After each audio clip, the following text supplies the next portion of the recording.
Comment bien préparer ton semi-marathon? Salut, c'est Jean-Marc de l'Académie Running et Trail. Aujourd'hui, je vais te donner 5 conseils pour mieux préparer tes semi-marathons. Mais avant cela, tu peux rejoindre notre canal officiel de l'Académie où je partage des conseils, mes tests, mes réflexions sur l'entraînement, sur la nutrition, sur le matériel aussi. Je t'ai mis un lien juste en dessous, t'as qu'à cliquer, c'est une application Telegram. Ensuite, tu as aussi un autre lien qui est très intéressant pour toi si tu veux progresser en course à pied et améliorer tes chronos. C'est le journal du coureur où régulièrement, chaque semaine, je donne des conseils pour mieux courir. Maintenant, on va attaquer donc les 5 conseils pour améliorer tes performances ou pour mieux te préparer pour un semi-marathon. Tout d'abord, il faut bien comprendre quelque chose, c'est que un entraînement pour un semi-marathon, ça va être entre 8 et 12 semaines de préparation avant ta course. 8 semaines si tu es déjà assez affûté, si tu as déjà suivi de nombreux entraînements, que tu as la forme, et plutôt 12 semaines si tu es plutôt si tu veux prendre plus ton temps ou tout simplement parce que tu n'es pas dans une super condition physique et que il te faut plus de temps pour retrouver ton niveau. Ça, c'est le premier point. Le deuxième point, lorsqu'on prépare un marathon, c'est de prévoir 3 séances par semaine. Avec 3 séances par semaine, tu peux faire évoluer tes capacités. Le but principal, c'est bien sûr de tenir sur toute la longueur de la course à une certaine allure, mais aussi d'éviter les blessures pour pouvoir savourer tes super chronos que tu vas faire après. Voilà donc 5 aspects essentiels qu'il te faut pour préparer correctement un semi-marathon. Travailler ton endurance. Pour tenir jusqu'à la ligne d'arrivée, il te faudra certainement avoir une bonne base d'endurance fondamentale. Les routes du semi-marathon ou le temps que tu peux avoir météorologique peuvent te réserver des surprises le jour J. Alors autant bien te préparer. Les sorties longues pour le semi-marathon peuvent monter grosso modo jusqu'à 1h45. Aller au-delà, ça sert pas grand-chose. C'est un petit peu comme les marathoniens qui envisagent un marathon lourd de 4 heures et qui vont faire des sorties de 3h30, 4 heures pour se réconforter ou pour se donner de la confiance. C'est un très mauvais choix. Je l'ai expliqué plusieurs fois dans des vidéos, des audios, mais il est inutile de monter aussi haut. Donc, jusqu'à 1h45, et tu vas pouvoir les espacer aussi avec les autres types d'entraînement, parce que ce genre de sortie longue ou de sortie d'entraînement que tu fais comme ça sont considérées difficiles, même si elles sont courues avec de l'endurance, pardon, parce que tout simplement, ça crée de la fatigue supplémentaire. Ensuite, ça c'est le premier point. Le deuxième point, il est primordial, c'est se pencher sur l'allure semi. C'est une autre des clés de ta réussite sur cette distance. L'allure est aussi importante pour une gestion efficace de ta course. Tu ne pourras pas courir non-stop pendant plus d'une heure sans maîtriser ton rythme, ton tempo. C'est une variable qui doit être ancrée dans tes jambes, mais aussi dans ton cerveau, puisqu'il te faudra adapter la cadence au niveau de la course. Et ce changement doit être, sinon pas spontané, mais rapide en fonction bien des difficultés que tu rencontres sur le terrain. Si tu maîtrises cette allure à l'entraînement, il te sera ensuite plus facile de la gérer durant ta course. Et si tu maîtrises cette allure pendant ta course, tu vas prendre de l'avance sur des concurrents de même niveau que toi qui n'auront pas suffisamment travaillé cette allure sur marathon. Le meilleur moyen pour travailler ton allure semi, c'est de programmer des séries de fractionnés, très souvent des séries de fractionnés longs, des 3 fois, des 5 fois 1000, des 7 fois 2000, peut-être ça fait beaucoup, mais 5 fois 2000 par exemple, ou 4 fois 2000, à cette allure cible.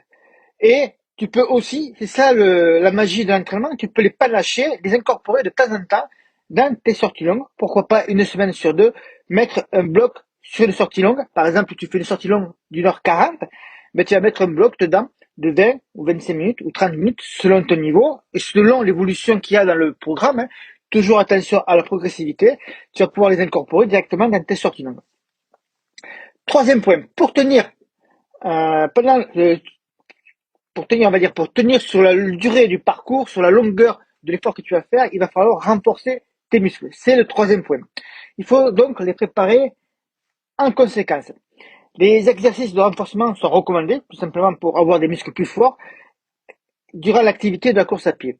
Tu peux aussi faire des abdos, des séances de gainage, des entraînements sur vélo, notamment en danseuse, pour muscler un peu plus les cuisses. Tu peux bien sûr essayer de faire de la natation, qui est réputée très bénéfique pour les muscles. Mais je te mets en garde sur un point principal. Ces entraînements-là ne doivent pas être majoritaires. Autrement dit, tu ne dois pas remplacer trop de séances de course à pied par de la natation, du vélo, tout ça. Ça va dénaturer ton plan. Pense à garder un minimum de 3 séances de course à pied par semaine. Parce que j'en vois trop souvent qui ont tellement de séances à tout faire, hein, ils veulent tout faire, qui diminuent drastiquement le nombre de séances de course à pied, que la course à pied devient le sport minime, ou plutôt qui devient le sport minoritaire, voilà, c'est le mot que je cherchais, le sport minoritaire dans la semaine. Si tu conserves les 3 séances de running, après, il est tout à fait possible de panacher avec d'autres activités sportives. Ensuite, on passe au 4e point, c'est ne pas oublier la récupération. Pour avoir un corps prêt, bien sûr, il faut éviter le surentraînement. Et tu ne dois pas ignorer les jours de repos. Les jours de repos, c'est de l'entraînement. Parce que si tu le fais pas, ben, soit tu peux te blesser, et soit tu peux arriver trop fatigué sur une de pas, ce qui te ferait manquer la performance que tu veux réaliser le jour J. Pendant la récupération, ton organisme assimile mieux les exercices qu'il vient de pratiquer, les séances qu'il vient de faire. Les temps de repos entre les séances t'éviteront les blessures qu'on observe fréquemment chez les coureurs à pied. C'est aussi pour cette raison, par exemple, que nous plaçons régulièrement dans nos plans d'entraînement, que ce soit pour le semi-marathon, mais pour toutes les autres distances, pour le trail également, ou pour tout autre type de programme à objectif, des semaines d'assimilation. Ces dernières ont un double objectif: éviter le surentraînement en te donnant le temps de bien récupérer, et aussi elles te permettent d'assimiler les séances précédentes avant de repartir tango battant sur un niveau bloc plus intense. Enfin, on va terminer sur un dernier point qui est très intéressant et que les coureurs ont tendance à négliger, surtout les coureurs qui, dans leur fort intérieur, vont te dire qu'ils courent surtout pour le plaisir, qui recherchent pas forcément la performance, qui vont faire le semi-marathon juste comme ça, pour le fun. Attention, attention. Même si tu ne vises pas le podium, anticiper les aléas d'une course fait partie des bons réflexes que n'importe quel coureur à pied peut acquérir. Il te suffit de te poser certaines questions et de chercher des réponses. Des questions comme: combien de gel énergétique ou de barres vais-je consommer? Dois-je prendre mon propre ravitaillement ou celui de l'organisateur?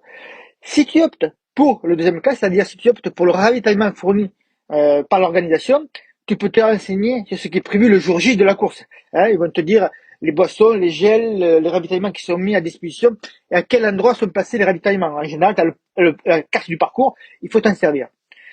À propos du parcours, comment est le parcours? Est-ce qu'il est nécessaire de l'adapter dans l'allure? Est-ce qu'il y a des flots pas montants? Est-ce qu'il y a des flots pas descendants? Est-ce qu'il y a des montées subites? Est-ce qu'il peut y avoir beaucoup de virages? Donc forcément, lorsqu'il y a beaucoup de virages, il y a des pertes de vitesse. Bien sûr, il y a bien d'autres questions que tu peux te poser. Une chose reste sûre, tu n'improvises pas. Tout ce que tu comptes mettre en place doit être testé plusieurs fois à l'entraînement. Et dans le canal officiel de l'académie, et donc tu as le lien en dessous, je t'ai mis, tu peux même télécharger une fiche pratique pour ne rien oublier lors de tes sorties de test et ne rien oublier pour le jour J, savoir ce que tu vas faire sur le plan matériel, sur le plan de l'allure et également sur le plan de la nutrition. Maintenant, c'est fini. J'espère que ces 5 conseils vont te faire réfléchir, vont te donner de quoi travailler tes prochains plans d'entraînement sur le semi-marathon. Si tu décides, et tu peux le faire, te préparer seul ou être accompagné, c'est à toi de voir, mais ne fais pas la même erreur que moi. J'ai longtemps cru qu'il suffisait de suivre un plan d'entraînement pour réussir. Et de penser que je pouvais me débrouiller seul m'a fait perdre plusieurs années.